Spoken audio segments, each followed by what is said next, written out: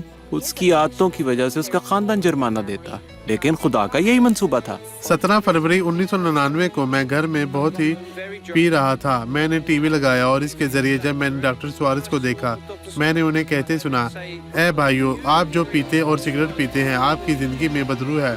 جب انہوں نے یہ کہا، میں حیران رہ گیا۔ میں نے سوچا، کیا میں شیطان کی خدمت کر رہا ہوں؟ میں یہ نہیں چاہتا، میں خدا کی خدمت کرنا چاہتا ہوں۔ انہوں نے یوحنا 10:10 کے بارے میں منادی کی۔ میں نے بائبل کو جانا، میں بائبل کو نہیں جانتا تھا۔ میں اس کی گہرائی میں گیا، میں اس آیت کی گہرائی میں گیا، چور نہیں آتا مگر چرانے اور مار ڈالنے اور ہلاک کرنے کو۔ لیکن یسوع نے کہا، میں اس لیے آیا کہ وہ زندگی پائیں اور کثرت سے پائیں۔ اگلے دن میں اسے خدا کے کلام کی بھوک تھی، لہذا وہ ہر روز ایمان کا شو دیکھتا۔ ڈاکٹر سوارس نے کہا، اے بھائیو، اگر آپ اس پروگرام سے لطف اندوز ہوتے ہیں تو وہ کریں جو ہر روز آپ نہیں کر سکتے تھے، مجھے 1 ریال دیں۔ لہذا میں نے سوچا، کسی نے پہلے ہی میرے لیے ادا کیا ہے۔ انہوں نے ہمیں اس سے پوچھنے کا کہا، لہذا میں نے بائبل کا پوچھا اور مجھے گھر میں ایک بائبل ملی۔ جب میں بائبل کھولتا تو میں نے یوحنا 3 باب کھولا۔ یہ کہتا ہے، جب تک کوئی دوبارہ پیدا نہیں ہوتا وہ خدا کی بادشاہی نہیں دیکھ سکتا۔ میں نے پانی کا بپتسمہ 25 جولائی 1999 کو لیا۔ وہ 100% بہتر ہے، وہ ایک اچھا شوہر ہے جیسا میں چاہتی تھی۔ اب کچھ بھی شکایت نہیں کرنے کو ہے۔ وہ ایک اچھا باپ ہے، وہ ہمارے بچوں کے لیے برکت ہے، وہ ایک اچھا آدمی ہے۔ 2004 میں ہمونڈو نے اپنا کام چھوڑ دیا اور مینس جرائس کے شہر لوگوس میں منتقل ہو گیا۔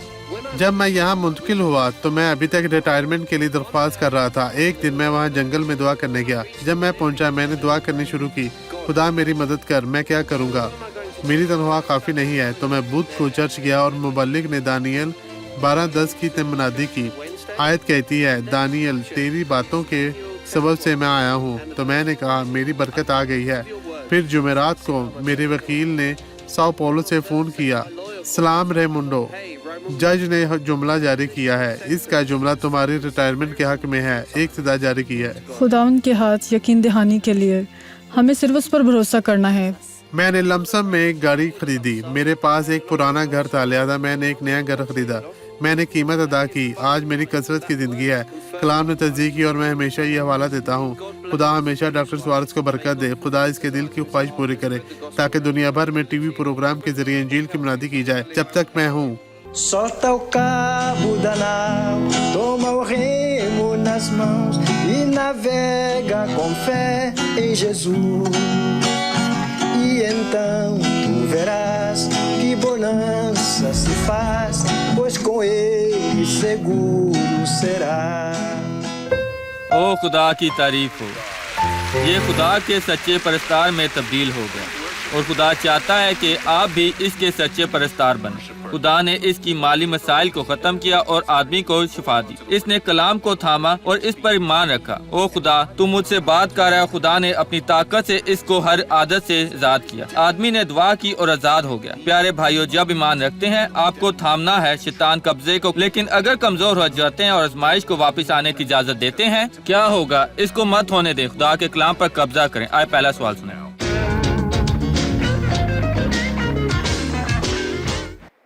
ڈاکٹر سوارس، کیوں معاف کرنا بہت مشکل ہے؟